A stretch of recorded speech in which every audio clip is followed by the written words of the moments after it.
what's happening. I just need to see you on the screen. I know we're going to be Well, just you know fine. what's happening. You know what's happening. It's all Yeah, yeah, Epstein all the time. yeah. We're up, by the way, I believe. Oh, hi. Hi. Hi. Hi. Welcome to the Five Stack, everybody. I'm Dean. That is, oh, just muted myself at the wrong time. That is Zev Shalev. Narrative.org is where you can find him. Look at that handsome devil. Look at that, just a handsome fella just sitting there, and he's got a nice picture in the background. You look like you're AI. You look chiseled out of AI I'm totally today. chiseled out of AI. This is not what I normally look like. You know that. I couldn't possibly. Well, actually, you've never seen me, so you wouldn't know. I could be an See you avatar every day for at all 3 you know. o'clock. Every day. Yeah, but you don't 3 know o'clock. that this is really me. It could be an avatar or something else. Oh man, could you imagine if I got fucked over by a fake podcast It partner? would. Yeah, it would be like what do you call that thing when you go fish? What do you call that thing? Oh, catfish. I got Catfishing. Yes. catfished. Yeah. Yes, Yeah. you'd be catfished by me. I Digitally hope not. catfished. No, this is me. As I tragic as hope this not. looks. You can tell I haven't had much sleep. There's been so much going on because of the Epstein files. And, Yeah. I was up till 4 o'clock in this morning. I was trying to download one of these batches of files. They have deliberately made it impossible for everyone to really get their hands on every single file. It's just so buried and encoded and duplicated and just it's really tough. And I'm not a techie person, but we have some tech people helping. And it's still kind of like, oh my gosh, it's very complicated. There's a lot of hiding going on. There's a lot of covering up going on.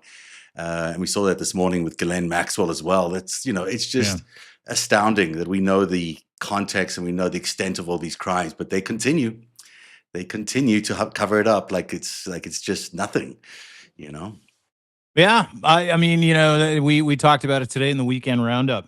We had Ellie on, and obviously talked about a main feature that we're going to be discussing today in the Five Stack, which will probably round out to be like a 2 stack, maybe a 3 stack if we get to it. But they're all going to be about the same thing, which is, the ongoing revelation of how deep and dark and disgusting the Epstein files, pedophile sex trafficking network was, and still is, to some extent, because of the hiding and the cover up and the obfuscation on behalf of the Trump DOJ to cover up anything and everything. I mean, even when it comes to releasing the Epstein files, some days they're redacted, some days they're not. Some files disappear completely to come back totally re-redacted. That, and some include strategic names, and then the next day those strategic names disappear. It's this game of fucking whack-a-mole that has to do with the innocence and the lives of thousands of children and young women. I mean, if you didn't think, and it's all within the process that you see the cover up too, like it's not just in the aha moments, like, what we're going to talk about today with this journal, and of course Ghislaine Maxwell taking the hot seat today in an closed door oversight meeting where she just pled the fifth the entire time. We'll get into that and why, because that was strategic, and her demand now is strategic. But it is all coming together for Trump, and it is held by a string, and that string is the reticence of people who we know have this information who still refuse to talk. They're allowing some kind of fucking kangaroo court process to take place before they come forward with information that could help literally thousands of women and children and could save the country. who have been affected by this. Yeah, could actually save the country from a disaster, from a dictatorial future, from autocracy. I mean, that's really what we're talking about. Because in these files, just to set the stakes for everybody, is enough information to make sure that this president does not continue in his autocratic path. And they're making it as difficult as possible, and they're making it as difficult as possible for other people who know things to come forward. And we saw that in the Ghislaine Maxwell thing today, which is, I think we'll basically do all 5 parts, all 5 stories today on the Epstein files. There's so much information coming out about Wexner. There's information coming out about Ghislaine's supposed deal. I mean, this was a fake thing that she threw out today about a Clemency. We'll get into that. We'll talk about that journal that Ellie and I have been covering and what's coming in tonight's installment, which is just as harrowing, if not more harrowing than what you've heard before. And then we've got, obviously the names like Lutnick.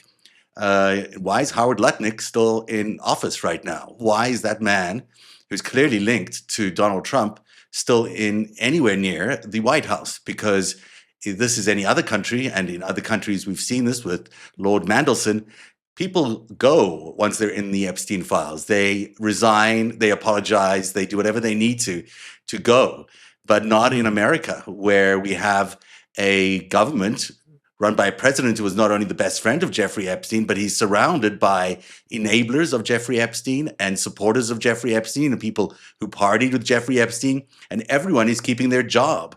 And, there are some calls now from Schiff and others saying, Lutnick should resign. Lutnick should absolutely resign. He lied about his involvement with Epstein, pure and blatantly. He lied in his testimony in front of the Congress, but he also lied on that podcast. He's lied to us all about his involvement, and he continues to do so, and he just laughs in the face of any evidence that keeps to be presented about his involvement with Jeffrey Epstein. Mm-hmm. And that's really the response that you want to make a group of people trying to desperately get resolution for the victims of a 40-year pedophile sex trafficking ring. Laugh at them. Yeah. Laugh at them, because all it does is piss off people like Zev, who is literally wearing the stress of the content that he has to go through, but he is dogged. Laugh at them because people like Lev just use that as fuel. People like Allie, Kate, Justice, laugh at them. Laugh at them because it just steals their resolve. And to your point, the Howard Lutnick thing is a good jump-off point, because we've got a few things to talk about today, and I don't know where we're going to start. I know we've got 5 stories to give people. It was going to be number 1, but we can mention it throughout, and we're going to get to Ghislaine Maxwell first. But go ahead. Why don't you just please.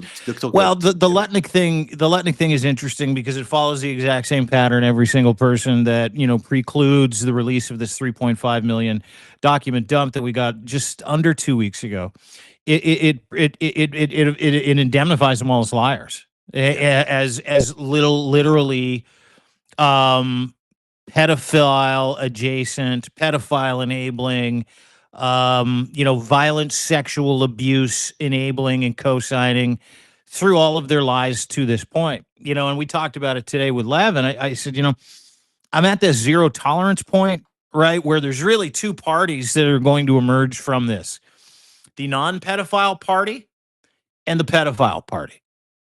Donald Trump is the pedophile party. He is running cover up after interference any way he can do it, whether it's with the release of the files or having his proxies run out, or even what we saw fucking today, which is a good place to start, because Ghislaine Maxwell is also playing into this. She is the most prolific liar, not named Trump, Cohen, Lutnick, or any one of those pricks, that is currently holding the door open for pedophilia to be a normalized thing. That's the goal here. It's to paint pedophilia as a normalized thing. It's to run away from it, frame other people, and then just get everybody used to the idea. The more this continues, the worse it gets. And Ghislaine Maxwell has found herself in a unique position where today she showed up to a House Oversight Committee, which is number 5, where she effectively pled the Fifth all day, every single time she was asked a question.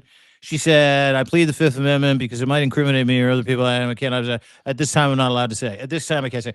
Like for 8 hours, she did that today. And you'll read all about it. I've got a post about it. You can read up at deanblundell.substack.com. But that's when the moment happened, right? Where David Oscar Marcus, her lawyer, who's best friends with Todd Blanche, the deputy AG that gave Ghislaine the proffer agreement, which means anything she said in that testimony, which today with the Fifth Amendment that she triggered, just turns out to be a fucking lie. Everything that came out of her mouth. Otherwise, she would have been able to say it. If she wasn't able to say it under the proffer agreement, she should be able to say it when she's in house in giving testimony to Congress. But then she dropped the bomb, and her lawyer said, and I quote, "My client is willing to discuss everything Epstein related for clemency, but she can say this: Donald Trump and Bill Clinton did nothing wrong." I know, that was the real tell. Wasn't that the tell? That this is when they gave away the game for me, is because it's one thing saying, okay, we'll talk if we can get clemency. That's one thing. The minute you explain that the reason you're going to want the clemency is that you are going to allow Donald Trump and Clinton off the hook tells you that this is just another con job by President Trump and Ghislaine Totally. Maxwell. Because the one thing that Trump fears the most right now is that President Clinton is going to testify publicly on the 26th and 27th. We hope it's public, but he's going to testify, and he has some goods on Donald Trump that could save the republic. What they're doing in this coded little message that he and Ghislaine Maxwell and Donald Trump have come up with is saying, hey, Bill, we'll get you off too. We're going to save your reputation too. Just come along with us in this crooked deal that we've hooked up, because she is already getting off the charges. She's already got a path to get off these charges with her, her submission to the court a few weeks ago, which basically it was, I guess it's called a habeas petition, basically allows her to get out of the charges because the DOJ has apparently struck deals with 25 men, undisclosed deals, some secret settlements that have allowing them off the hook. This is why we're not seeing any of the perpetrators in the Epstein files, while those names have all been redacted. All the abusers have been redacted. It's only the victims that are there. You might be wondering, why the hell is that happening? It's against the law, for one thing, to save the reputation of anything, or of anyone. But this is not what they're saying. They're going to say that they were settled this as a matter of court, and that's why they're redacted. That it's not about saving the reputation. It's about the fact that they've settled. And it's also going to get Ghislaine Maxwell. And the other tell is that that decision is only coming down at the end of the month. So what they've done is they've given enough time to make sure that Ghislaine does show up and say exactly nothing, as she did today, that she does show up and she does offer some weird deal that includes Trump and Clinton, and that we're all left thinking, oh, she would tell everything if only Donald Trump gave her a clemency. Maybe they're even thinking the Democrats might push for her to get clemency or something like that, which of course is ludicrous. But this is a charade, what we're seeing today. And Comer's faux upset about it is all just a joke. They're all in on it. Oh, did you see him today? He's like, I was really disappointed. Really? You gotta be fucking kidding me. He's not disappointed. He knows exactly what's happening. They all know exactly what's happening. Maybe the Democrats don't know what's happening, but they should wise up to the idea that they're being taken on a big ride. This is not a fair hearing. This is not a fair process that's going on currently in Congress. This is a big cover-up. The Department of Justice is covering up. The Attorney General is covering up. Ghislaine Maxwell is covering up. The president is covering up. Everybody is covering up. And they've cooked up some secret deal involving these secret settlements. And let me tell you something, that is the cover-up that we're all watching in real time. The secret deal, two aspects. Fuck, you nailed it too. The secret deal, as it plays into what Ghislaine Maxwell has said she's willing to offer in return for clemency. By the way, she took part in the rape of thousands, not hundreds, thousands of young children, young girls. She's like, I'll give you everything you need, but these two guys are innocent, but I'll give you all the people who are guilty. Let's go back to July when she did that interview with Todd Blanche. She was unaware of any wrongdoing. Do you remember that? Yeah. Remember that? She's like, a gentleman. He was always a gentleman to her. Well, not just Trump being a gentleman, though, Zev. Yeah. She was like, I never saw anything untowards. I didn't see any of those people. Yeah, I knew friends that were friends with Jeffrey, but I can't see Jeffrey doing any of those things. Well, let's fast forward to clemency, the possibility of it, and she holds that card. She does. She holds that card, and the only guy that wants her to play that card is in the fucking Oval Office, and what he's done now is publicly loop in Bill Clinton via her statement through her lawyer that says, hey, all I know is Bill Clinton and Donald Trump never did anything wrong, but other people did now? Yeah. You gotta be fucking kidding me. Like that, what an insult. And I go back to this all the time, to the intelligence of not just the victims, but the people that are investigating this, the perpetrators of this crime and their family, and the fucking American public. What like the fact that we're fucking talking about her now finally coming to Jesus and saying, I got the dirt. Yeah. I got it all. Went under immunity. She's like, no one did anything wrong. I never saw anything. And now she's including Bill Clinton and Donald Trump as being the only people involved that didn't do anything. Come the fuck on. Let me tell you something. Hillary and Bill Clinton have an opportunity here to save America. And if they fall for this ploy to get some clemency or whatever bullshit that Ghislaine and Trump are offering, then we know that their intentions are not in the right place, that their values are not in the right place. But Bill and Hillary Clinton now have it within their ability to save this country and save this democracy, because they should absolutely publicly testify on the 26th and 27th. They should, in front of the entire country, say exactly what happened and what Donald Trump's involvement in it was exact. And and if it involves the fact that these guys slept together or whatever, I don't care. I bet you America doesn't care if Donald Trump and Bill Clinton sucked each other off in a million times. Who cares? What we care about is the truth about what this president Lordy, is doing. I hope there are tapes. I don't want to see the tapes, frankly.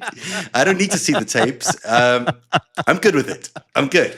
But Yeah. I do want to hear the truth because I think Bill Clinton didn't do anything that we know of currently that would have really looked beyond the pale, although there's some evidence that he might have. Either way, what we're dealing with here is a criminal conspiracy to compromise him. There's a criminal conspiracy that even, way back when Hillary Clinton said there's a right-wing conspiracy, this is what she was talking about. This is exactly what was happening to her and her husband at the time. And these are the same people. And so it's their opportunity now for Bill and Hillary Clinton to go out in front of everybody and say, no, this was a right-wing conspiracy. And guess who was at the head of it? Donald Trump and Wexner and all these other guys. And they're busy ripping the country off right now. And they're busy stealing our democracy right now, handing it to Russia and turning us into a dictatorship. That is where we are at. And I hope to God, Bill and Hillary Clinton seize this opportunity to be the patriots that we know they are and absolutely denounce any of this clemency bullshit and say, we are going to go out there and we're going to say it all. Yeah. Yeah. And you know what? Here's the sad part is that we've gone decades where they could have said it all, right? And not just the Clintons, but the Michael Wolffs of the world and the Cohens of the world, if indeed they know the information or say they have information or say they've seen things. And the things that they've seen would lead to the fact that, what we know to be true. And all we're waiting for is someone to have a moment of clarity, right? A moral moment of clarity to check their fucking character and go, okay, if I'm Bill Clinton, I have that moment of clarity and I say, let's play this out. I'm going to stand in front of the American people. I'm going to tell them what I know. I'm going to tell them about my involvement in it, in as much as it helps America heal, in as much as it helps save America. Even if I'm Bill Clinton and I got a rub down from a young lady who was underage, even if I was caught in a hot tub with my pants off with a bunch of women who were underage or barely of age, if you want a hero in the moment that will always be persona non grata to be able to save America, that's Bill and Hillary Clinton. If you don't think he doesn't know, you're crazy because he keeps telling us he knows about what's really going on here. So if Bill Clinton is the man that he claims he is, if Hillary Clinton is the woman she claims he is, if they are the American patriots they claim they are, to your point, and it's an excellent point, my friend, save America tomorrow. Mm-hmm. Enough fucking dilly-dally. Come out, do an interview, don't care where it is or how it is, just go fucking do prime it. time live. Absolutely. Come on with us. We'll do a prime time live with you. And Bill, I guarantee you, we'll tell you the story that really happened because we know the story. We know the timeline. We know exactly what's been going on. I don't think anyone has a better grip on the full network of what's been going on than the people who've been working on this on Substack because there is a tremendous effort underway, and we really see the truth here, which other institutions are not providing. But the work that Dean or Ellie and Kate, Lev are doing, everyone is doing to uncover the real evidence of what's happened here is only happening, as far as I can tell, on Substack and maybe in a couple of other pockets of the universe. But everyone needs to subscribe to everyone who's involved in this effort, and we need to keep the effort up because this story continues to be the most important story that can save America. And it's no coincidence that the president is involved in this massive, massive cover-up to try and conceal all the details, which brings us to the number 4 story also on this. Actually, it's going to be Les Wexner, so this isn't the wrong one. No, I'm going to get number 5. So at Narrative, we've been going through the Epstein files, all 3 million pages, with Ellie Leonard in particular. We've discovered this incredible journal, which was published as part of the files, but was written in code, written by a teenager or a young woman in code, and she deliberately did this to obscure the horror and the nightmare she was enduring as part of the Jeffrey Epstein, Ghislaine Maxwell network. It is a harrowing read, and we spotted this early on, and Ellie and I have been trying to figure out exactly who it is, who wrote it, and also trying to figure out what it says. And it turns out that Ellie is a good decoder or coder, so she was able to figure out the code, and we've published now 2 parts of it. There's a third one coming this afternoon. In the first one, we talked about the names that were hidden in code. And what's interesting here is everywhere else in the FBI Epstein files, the names of the perpetrators are redacted. But in these files, because they're written in code by this victim, they weren't redacted because they were coded. And so we were able to find names in there of people that were surprising. Some were known, some were not known, who were part of that network, who the person involved is accusing of doing terrible things to her, including Leon Black, who did these. I don't want to go through the details; it's so horrific. But the violent nature of these assaults on these girls is just jaw dropping. And this afternoon, as soon as we get off the air, actually, I hope we'll be able to put it up. Then we're going to post the third part of this series, and I'll just give you a brief look at what we're going to be showing you here.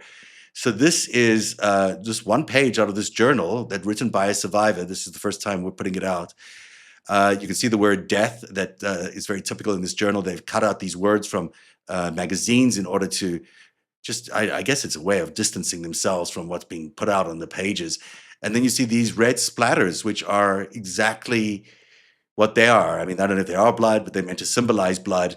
And the reason that they're symbolizing blood is because in this journal, we'll find out about the abortions and the stolen children of the victim here. And it is harrowing to read. We've done our research into this, and there's at least 8 pregnancies. And I say at least because there's probably many, many more pregnancies and even more abortions that took place as all these vile people were raping these children across the world. And the decoded here thing is, let me just try to pull it up for you because I had it here a second ago. Let me just find it. You look for it. Let me fill everybody in as to where you can find the details of the story. So Zev and Ellie have been doing incredible work in tandem, trying to decode this journal that belongs to a 16-year-old victim of the Jeffrey Epstein decades-long pedophile sex trafficking network. So Ellie, because she's really smart, understands how to break certain codes, specifically linguistic codes, has broken this code.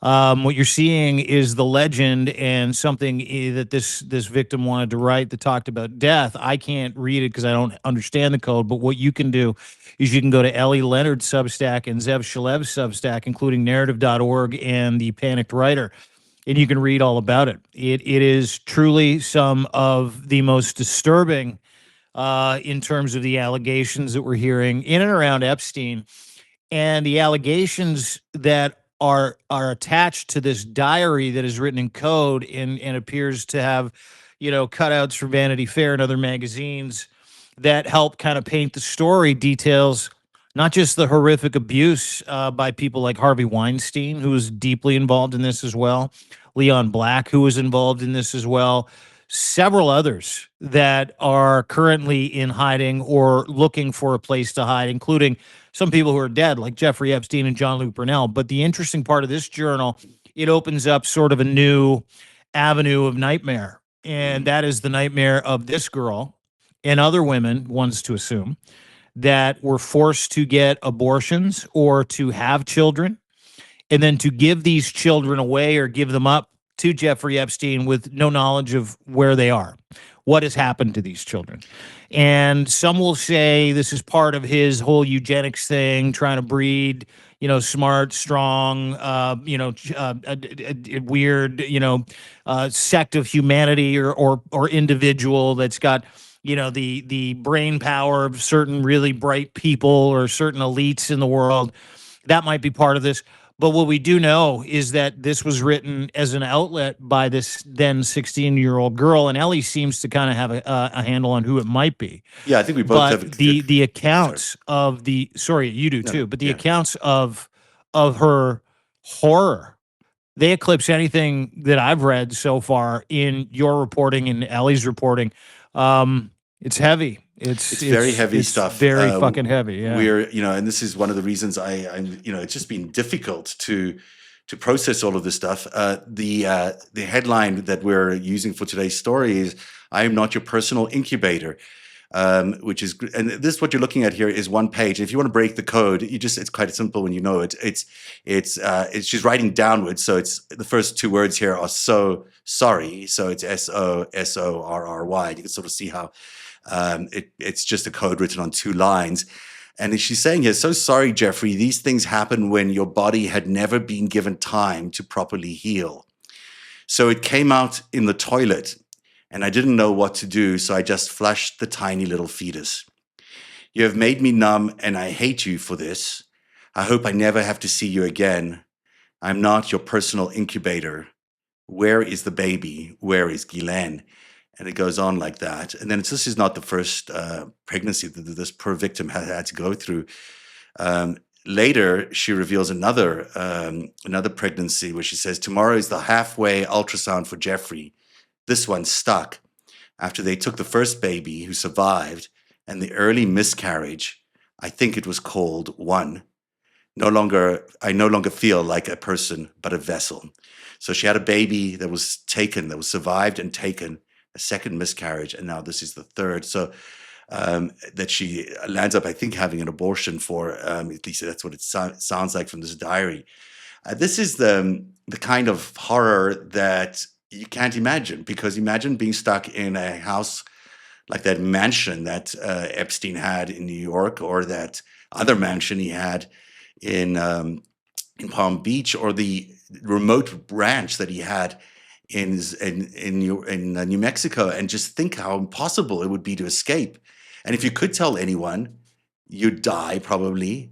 And if you were able to even get to anybody, they would be all over you with all sorts of lawsuits and intimidation and bullying, and you'd be discredited forever. So you have no voice, as you're trapped in this world where Guylaine and Jeffrey can do whatever the hell they want to with you, make anyone have sex with you, give you away, like whatever it is, and you're stuck there, you're trapped there, you have no way out. And that's what you get out of these journals. It's really harrowing, and it gives you kind of a personal view of what the experience was like.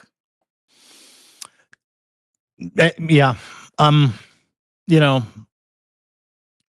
There should be no fucking tolerance for anybody that supports this regime.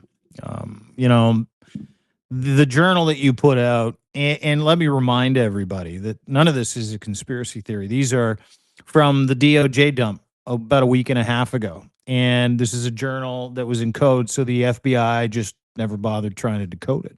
So it just sat there, right? Until you and Allie got your hands on it, and you and your research team decided to try and figure out why. Why was this in code? Well, the reason why it was in code is this poor woman, this poor girl at the time, child, right? 16-year-old child, was kept locked away somewhere, impregnated over and over again, abused over and over again, and depending on the pregnancy, would have it aborted, or they'd take it from her,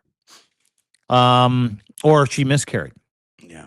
And if there's one of those women that had that experience, there are hundreds of other girls, children, women. We found 8 at least, and that's just in the what's known. I mean, those are the court documents, and those are things that have actually gone to court. And how many people did not even raise their voice or even admit to any of this happening? How many girls were raped and just walked away and didn't want to deal with it? Or how many pregnancies were just think about the Katie Johnson lawsuit, where she asked Donald Trump allegedly to put on a condom, and he says to her, just get a fucking abortion, as he throws money at her. And the president is likely to react that way. And so, these are the people that are now running the government. These are the people who have assumed power in America. And Epstein, I make this point tonight in the story, is that Trump was best friends with Epstein when all of this was going on. When this diary was being written, he was best friends with Jeffrey Epstein. So is he saying he didn't know that his best friend was housing somebody as a victim, as a captive in the home, and raping her? He knew. He knew. Let me draw your attention to a similar lawsuit that was filed in Miami, if you remember this, about 2.5 months ago. Yeah. A woman claimed with other women, dozens of other women, in a class action lawsuit that Donald Trump ran a sex pedophile trafficking ring adjacent to the Epstein files ring out of Mar-a-Lago. And what was in that? Where's my child? You took my child from me. I want my child back. This is a $210 million lawsuit that's very much fucking real, that nobody's talking about to this day. Nobody. It's like these bricks just continually get built, and the Trump regime and Carolyn Levitt and the machine of the DOJ is simply not interested in getting any kind of resolve or helping any of the victims, and it's not seemingly. They're not. They're We know gonna they're cover not. this whole thing up. They believe they're They entitled to. are. They're And- doing it now. And the Republican Party used to be the Right to Life Party. I don't know if they still pretend to be that, but they have this whole Catholic base that votes for Donald Trump because he's going to be the abortion opponent, the person who stops abortion in America. Meanwhile, all this is going on. How many miscarriages and abortions and forced enslavement has been going on?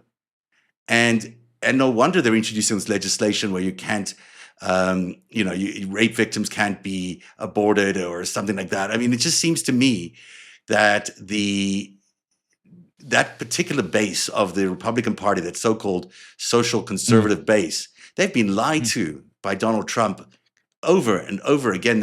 He's exactly the opposite. I ran across one thing in the Jeffrey Epstein files the other day, which showed Donald Trump 2 weeks before the election was out there fundraising by saying, let's get the pedophiles. And it's in Jeffrey Epstein's inbox. Let's get the pedophiles. And it's his fundraising campaign talking about how he's going to get them and how Melania was running, some sort of campaign against this. Meanwhile, I haven't reported this out yet, but I'm going to put out a story later that Melania was bought by Donald Trump from Jeffrey Epstein, according to these files. There is testimony, and I'll say this for the first time. Let me just double check that I've got the right thing. I might even show it to you. Just so you know, everybody, I'm hearing this for the first time too, but in every way, shape, and form, it makes sense. Sorry, continue. This particular email, and I might have so much stuff open in my inbox. Oh, you're one of those tab guys where you get like 40,000 tabs. I have open? so much going on because there are so many files, right? And I don't want to close any, because if I close any, I'm going to lose what I was working on. So I just spend my time trying to find the files. But there is a document inside here, an email that comes from an unknown person, which we discovered, and we're going to put out. So, I'm probably giving away the story to everybody, but anyhow, whatever. Where it's clear that this person says that they were there the weekend that Donald Trump met Melania at Jeffrey Epstein's, and that he kept coming out of the bedroom saying, what a great ass, or what a great piece of ass that is, which is the line he uses about people. We've heard him use it before. And this person was, contemporaneously sharing this with Jeffrey Epstein in memory the day of the election. So I have it. So I'm going to just see if I can show it to you. But it's, it just tells you yet again the situation. And, that is the Melania story. That is not the Melania story in the documentary, is not the real Melania story. To no one's surprise. The Melania story is that she is at best, a escort, a Russian woman of the night who has found her way into Donald Trump's marriage by purchase, probably. And she could sue me. I love how you called her a woman of the night. She is a hooker. Yeah. She is a Eastern European hooker who came over in the Russian hot chick pipeline that Epstein ran with all of his friends in the Eastern Bloc, and all of a sudden she finds herself in Epstein's hands. They get it on. They get busy for a solid year. Remember that check he presented to Donald Trump? He's like, 22,000, one used woman, totally done with her. She's yours. Remember that? Yeah. Remember that whole thing? Could have been her. We don't know, but it makes a little more sense. But to your point, I mean, it's a well-known fact, Sonny Jim, that's exactly what she is. She lacks any credibility, any history, anything you can point to say, oh, she's just the first lady who came over and made good on the American dream. No, she fucking didn't. No, No, she she doesn't. She's didn't. she's she's she's not specially gifted by the Epstein visa, or what do you call the Epstein visa? I The don't know. I heard Einstein her read a visa. Christmas story there Uh, that I wouldn't expect her to split the atom or help any kid with their homework yeah, anytime I don't soon. think that's the kind of person we're dealing with here. We're dealing with someone who clearly, and I'm trying to pull this up for you because it's worth your time. But let me see, because it is news. We might as well put it up here for everybody if I can. It doesn't want to. It doesn't want to. But I will. Let me see if I can. Well, just tease, ladies and gentlemen. What a better way to tease this than to we'll say tease you're going to put it out in a post a little later on, Yeah, we are. and your good friend Dean's going to make sure everybody sees it on his channel as well. Thank you. But do you want me to read it to you anyhow? I'll read it to you anyhow. Yeah. It says, 100%. I simply cannot believe this victory. This was on election night. No one called it. We all thought she'd win, meaning Hillary Clinton. You must be happy, though, this person tells Jeffrey Epstein. I remember flying back with Donald on his plane the first weekend I went to visit you in Florida was the weekend he met Melania, and he kept on coming out of the bedroom saying, wow, what a hot piece of ass. Nuts. Anyway, hope you're enjoying Saudi. When was that dated? 2016? This is 2016. This is election night, November 9th, 2016, the day after. Who and the person's name's obviously redacted. Obviously redacted. So it was someone who was visiting with Jeffrey Epstein, someone who's probably one of the accused. Someone who was there when he was going in and out of a bedroom to have sex with Melania the time that he met her. And the bedroom appears to be on the Lolita Express, which is allegedly, according to all the information that we have, allegedly how Donald Trump initially had intercourse with Melania Trump. Well, it says here was on his plane. So I don't know if it was his plane or Melania's plane or how it worked, or Jeffrey's plane, but it was on a plane. And then it says, wow, what a hot piece of ass. And I'm not sure if the meeting happened on the weekend when they were staying at Jeffrey's or the plane. I don't know. But that's an expression I've heard him say about Ivanka, what a hot piece of ass. Yeah, his own daughter. Yeah, he likes, it's his thing. Interesting how all of a sudden today, Ghislaine Maxwell said Donald Trump did nothing wrong, and we have, 38,000 different accounts from the last 40 years like that. Yeah. So we're going to believe Melania. We're going to believe Ghislaine Maxwell, who's dying for clemency, over 38,000 different examples that we know of. And doesn't it explain why they did this documentary, why there has been this push to whitewash her history, to reintroduce her to the world as something that she is not, when in reality, they knew this was coming. They knew this deadline was coming. At number 4, Les Wexner, the billionaire who gave Epstein power of attorney over his finances, his $77 million Manhattan mansion, and access to the Limited's corporate infrastructure, is finally being deposed on February the 18th. The files released by the DOJ have now included a draft message from Epstein to Wexner that says, or at least references, gang stuff and outstanding debts. Wexner is mentioned over 1,000 times in this archive. He claims Epstein stole hundreds of millions from him, but guess what? He never reported it to the police, never sued him, and continued the relationship for years afterwards because... All fucking evidence to the contrary, too, right? Like, it's fucking crazy that these assholes expect us to believe them in this fucking moment. And this, by the way, the Epstein-Wexner relationship is skittish at best, in terms of sexuality, right? Yeah, I've heard so that, there are so many different reports from people who's like, Epstein was Wexner's boy toy for a while, and then Epstein got some dirt on Wexner, and then Wexner's like, okay, I'll give you power of fucking attorney over my entire empire. And it's like, probably a good idea. Well, Leslie Wexner, to your point, has a chance to be an American hero, despite the fact he's a fucking absolute pervert pedophile zero. Leslie Wexner can go up there and go, he got me. He got me. I was part of this fucking thing, and we had some intercourse, and then he took some pictures. Like that's, and it's no secret. Like you say stuff like, well, I've heard. It's no secret that was how they met. It's no secret that was the deal between these two guys. It's no secret Les Wexner has no problem going to the right or to the left or dead ahead. He plays by all the rules, and Les Wexner's deeply involved with the Russian mob, the Russian Jewish mob. So, like, when we sit here and have this conversation about Jeffrey Epstein being in the Russian Jewish mobs and being an informant for both, I mean, how many fucking things do you need to line up before you go, oh, yeah, Leslie Wexner's going to go up there and lie his dick off as well? because Let that's me ask you a exactly question, what he's G. going to do. If you were wanting to get involved in a criminal scheme, but you didn't want any accountability for it, you didn't want anyone coming back to get at you, wouldn't you give your financial control to somebody else who was committing the crime? Mm-hmm. Mm-hmm. So it's a scheme that maybe you even cooked up, but you don't want to be responsible. So you're saying, hey, I'll give you all the control. I'll give you all the mansions, all these other things. You can do whatever you want there because I didn't do it. I had Yeah. nothing. I wasn't involved. Plausible deniability, right? Yeah. Sorry, I don't know what happened there.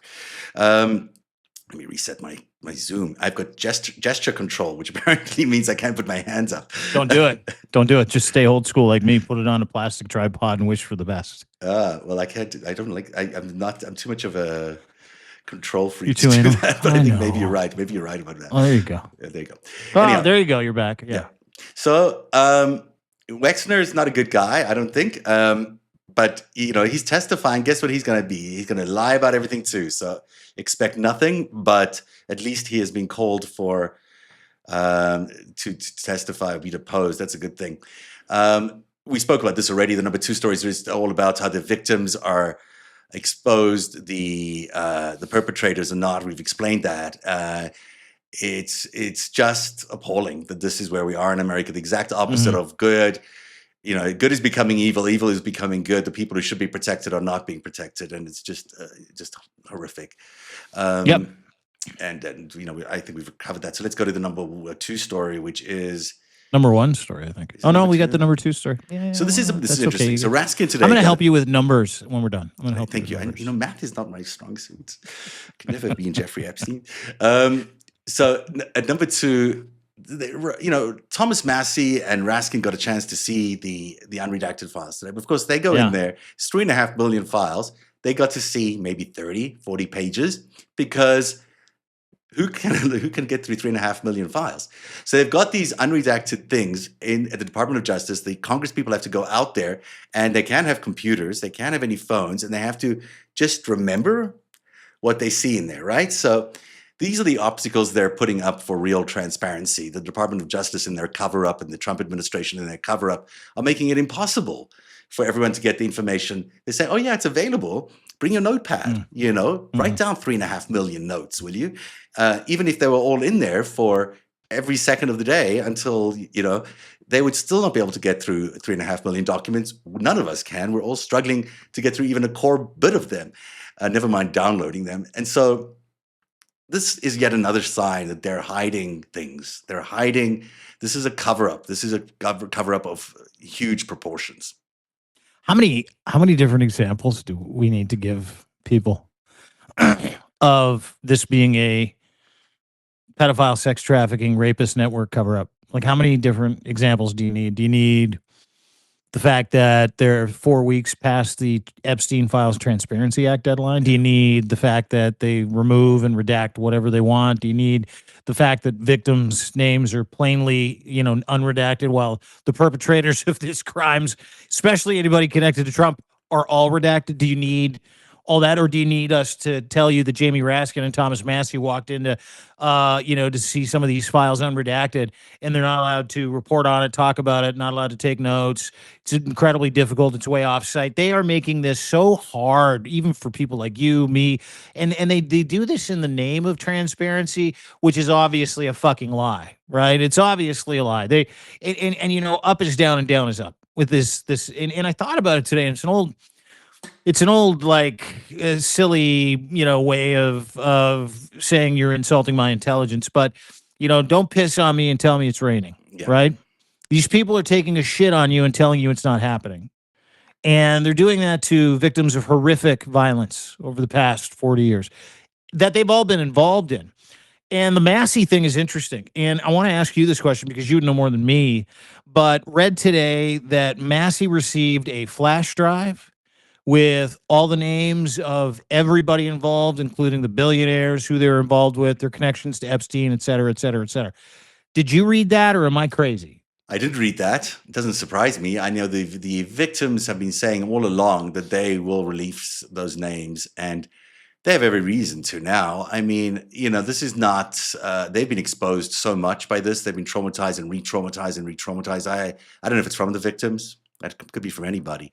But we've also been able to piece together this network. I've got a chart that's, getting too big to fit into a screen, because there are so many names involved with the Epstein network that will blow your mind away. And just from these diaries that we've been able to find, there's so many names, so many names in sports, in technology, in just every sphere of life.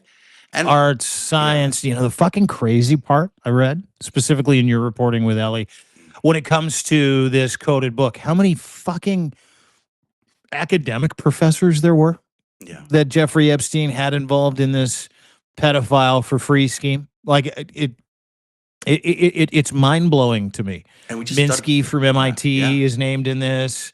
The dude from Arizona State University, can't remember his name off the top of my mind, but like seemingly bright people. And I understand, engineer's paradox. A lot of people do it. Oh, like really smart people were cooked. Well, really smart people don't do this. And there's a difference between like really smart horsepower, intellect, IQ. You're able to problem solve in real time, but you're really good at reading. You can popularize information. You've got good recall.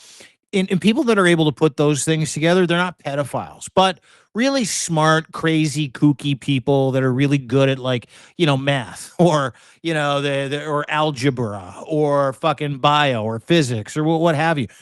They have no personal skills whatsoever. Like they've got none, right? A lot of them don't, and very, very rarely do. And so those people suffer from something called engineer's paradox, where yes, they're smart in a vertical, but they can't put it together sideways. And I've been shocked by how many people like that have been caught up in this. Larry Summers, add his name to the fucking list.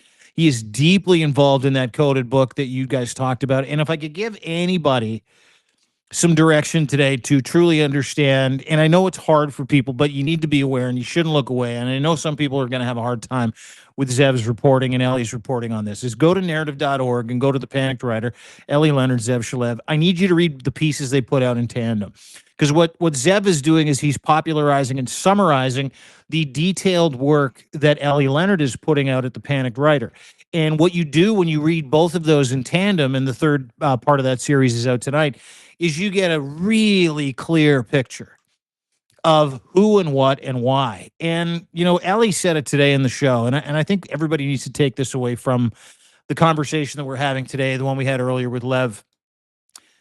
Yes, this is about influence and power. Yes, it's about perversion. Yes, it's about playing to the seven deadly sins with the most influential people in the world. But this is that cabal of trillionaire perverts that you heard about as a kid, that you heard about the secret society of these people that wear fucking masks, like in the Eyes Wide Shut flick with Tom Cruise and Nicole Kidman. It even, listen, I'll even go as far as there was a movie where Rich Elites, and I can't remember the guy's name. He was an actor, Eli, I can't remember his name. He's great. He was in Inglourious Bastards. Anyway, about this cabal of people that paid huge money to go and like murder children, people. Like hitchhikers and stuff. It's like these kings.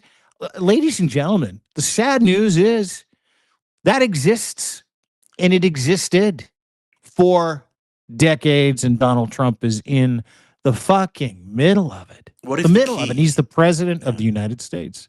What if the key to power and success and money and fortune and all of that meant you had to do a deal with the devil? What if the key to being the most influential, network, powerful billionaires, trillionaires in the world, you have to commit to this this travesty, these awful events, and you were given that choice. We'll give you the keys to the kingdom, or you don't get the keys to the kingdom. You get to be just an ordinary folk who doesn't get anywhere. But you can get the keys, but you've got to be part of us. You've got to be part of the group that does all these terrible things to all these people. Imagine being presented with that deal. It's like all or nothing. And they all took the deal. They all took the deal. They all took the deal. And here's the fucking thing, right? I think this is worth saying. That's the entire purpose behind this culture war, right? That's the entire purpose of them politicizing a culture war about a trans volleyball player, or sex changes at recess, or kettling migrants and beating the shit out of people of color in the name of America, white America. That's the whole point. Because if they can get you to fight a culture war, you'll let them off with their class war. And this is a class war. Now you have the centrifuge of what has been the biggest class war in the history of the global economy that we know to be the world that we live in now, is that we got them. We know who they are. The people that are forcing with Russia, with Epstein, with MAGA, with all these outside influences, and it sits within the Epstein files. All of it does, all of it. And now you know why we've been at each other's throats. Now you know why MAGA has turned into a cult, because they so badly need any kind of support that cosigns their actions, saying, and I've seen people put this on Twitter, on social media, we've got a lot to learn from these oligarchs and billionaires. They will trickle down their wealth to us. It's a fucking lie. The entire point of this is so that they can take everything from you, tell you how to react to it, or whether or not you're worthy to react to it, while they rape your children and your women, while they kettle you, while they beat the shit out of you and shoot you in the back 10 times in fucking Minneapolis. That's the point here. And when we stop fighting this stupid fucking culture war, and all of us are so many more, it's the less than 1% that are involved in this. That leaves a little more than 99% to go, all right, lock arms for the victims. That's fucking enough. And that's why we're here. You're so right. You're so right, Dean. I love what you're saying, because that is exactly the thing. They are, you started with the show talking about this pro-PETA party and the anti-PETA party. That's what they want. They want us all to be tearing each other apart, accusing each other of being pedophiles, of being, whatever. Meanwhile, we know it's all them, and we know that it's only a small group of them. And if we were true to the American vision and what America is supposed to stand for, and if we really believed in what our founders did, and if we really believe in this party being, in this government being a government for the people, by the people, then we would boot them out of their power, because it is within our power to do that. And it's clear as anything, these people are running a massive operation against us. And as you pointed out, they're raping children, they're stealing our money. They're in the middle, I think, of the biggest heist in history. They're executing us in the fucking streets. Yeah. And they will continue. And they want us to be yelling at each other about, you're a pedophile, you're a pedophile, you're a pedophile. Because that serves their purpose. They'll be able to continue their crime and their criming, which brings us, to the number one story. We said it at the beginning, but Commerce Secretary Howard Lutnick told a podcast last year that he stopped associating with Jeffrey Epstein, his neighbor, in 2005. Documents released by the DOJ tell a very different story. Lutnick is mentioned over 250 times in the files, and the documents show he planned to visit to Epstein's private island in 2012, 7 years after he claimed he cut ties. I saw another document today where he and Dubin and company are busy hosting a breast cancer function thing that was in favor of the Rottenberg family of Russia, the oligarch family. I mean, it's not hard to see the connections here. Lutnick is laughing off these accusations, and yet he lied, and he lied under oath, and he lied on this podcast, and he's not fit to be the Commerce Secretary of America.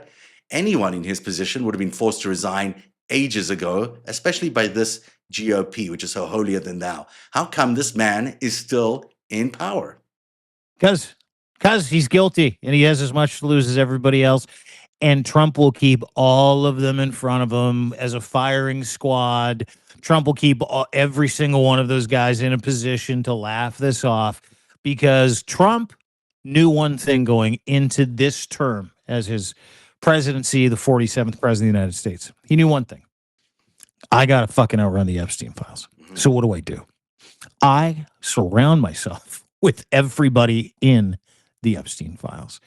And we all tell the same lie, because we all have just as much to lose, and that is everything. That's everything. Howard Lutnick is as guilty as Donald Trump, is as guilty as Ghislaine Maxwell and Jeffrey Epstein and Reid Hoffman and Jess Staley and Larry fucking Summer and Alan Dershowitz and every single fucking puke and pervert that is in the Epstein files. And he's the Commerce Secretary.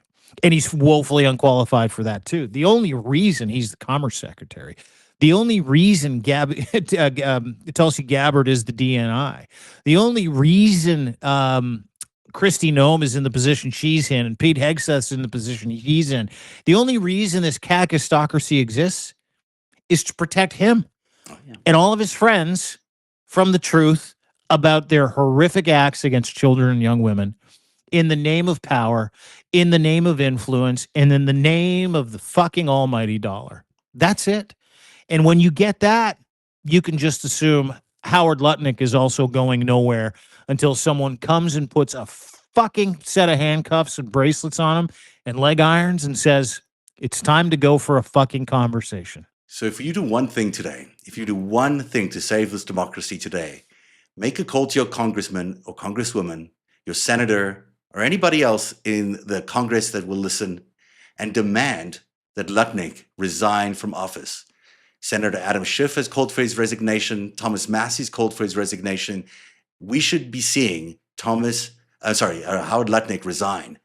That's what happens in governments where there's democracy and accountability, and we're not seeing it. Lutnick should be ripped out of his office and should be under investigation right away, and should absolutely be in front of this committee that's investigating everything that's going on with Epstein, even though we can't expect much from them. But he should not be in charge of America's commerce, and he absolutely should be fired from his job or resign. And that is what the American people need to demand. Call your Congress people, call your local Congress people, call your state's representatives. Demand that these people get thrown out of power for their exposure or if they lied about their involvement with the Epstein files. Well said.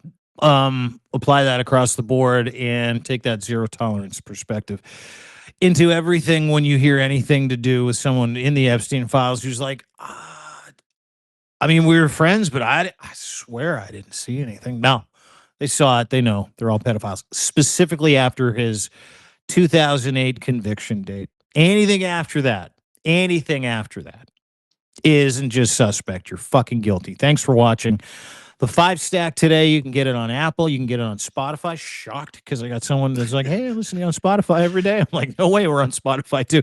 Zev handles all that, and he does so magically. And I would really encourage everybody, in a quiet moment to go and not just subscribe to thenarrative.org and Ellie Leonard, and they're both of their tandem reporting on the subject around this journal. I'd encourage you to read it. I would encourage everybody to read it. I don't care who you are. If you want to understand or get in the minds of the jail and the nightmare that these children were trapped in, your reporting does an incredible job advocating for these women, but also doing it from a perspective of proof and evidence. And I want to thank you for the work, because I know, dude, it's been hard for you. Yeah, you and I are late today because it's been difficult for you. So it's a lot to take in sometimes, and some of these people, it gets even these victims, if you've known them for a while, they're sort of so prepared to talk about what they're talking about, but when you actually read what they went through, it's harrowing. It's harrowing. Mm-hmm. And I just also want to credit you for your reporting. I know you've been very active in calling for investigations by governments around the world, and I think it's so important. What you're doing over there is so critical, because you're not going to get a fair investigation out of the DOJ, but you are going to get better investigations out of the Polish investigation that's been launched, or the one that you're calling for in Canada. It's absolutely important that this international organization, this criminal organization, be investigated by every possible force around the world, because it is about the freedom of humanity. And thank you very much for keeping on doing that, and also for your reporting this morning on the Ghislaine Maxwell hearing today, because not much of a hearing on her Fifth Amendment circus. Listen, it's our pleasure. I mean, we are a couple of white dudes, and as luck or unluck would have it, or the lack of luck, is that we get a chance to give that privilege to people who truly need it. And I mean that. I'm not saying that from a perspective of employing my own love of the patriarchy. Fuck, I hate it. But what I do love is watching people take their privilege and give it to others, which is what I watch you do to a great extent every day. Ellie does that to a great extent every day. All of us. Citizens are going to be the ones that get an answer here. Citizens, people like us, like you. And you, as a subscriber, are going to be the people that, enable us to continue to do this work. So I would gratefully and humbly ask you to subscribe to narrative.org, which is where you'll find Zev Shalev. He is incredible. He is honest. He is hopeful. Yeah, both of us. Substack.com. Hey, listen, the paid subs get us to the top of the algorithm, and they make sure that people see it. And if you can't pay for it, that's okay. I've got 30% off for the till the end of February for annual subscriptions. And if you need a free, unlimited access, and you just can't pay for it, you're on a fixed income, please send me a DM. I'm more than happy to help you. But if you appreciate any of the work you hear, if you appreciate any of the things that we do, those paid subs will keep us moving forward in the name of truth, democracy, and justice for these victims. So thank you, thank you, thank you. And more importantly, share this with anybody that needs to see it, needs to hear it. And share this with anybody that still is under the spell of Donald Trump. Because like I said before, I mean, we're going two different directions. You either support a pedophile or you don't. We don't. That's why we're here. So thank you for watching the 5 Stack today. Thank you, Zev, for making sure that this went off without a hitch yet again. Dude, you're incredible. And make sure that you subscribe to Zev Shalev, Panicked Writer, Lev, myself, everybody here. The resistance is alive and well. We're not going anywhere because you make that possible. So thank you, thank you, thank you, and have an excellent day, all. You too. See you tomorrow, everybody. You got it.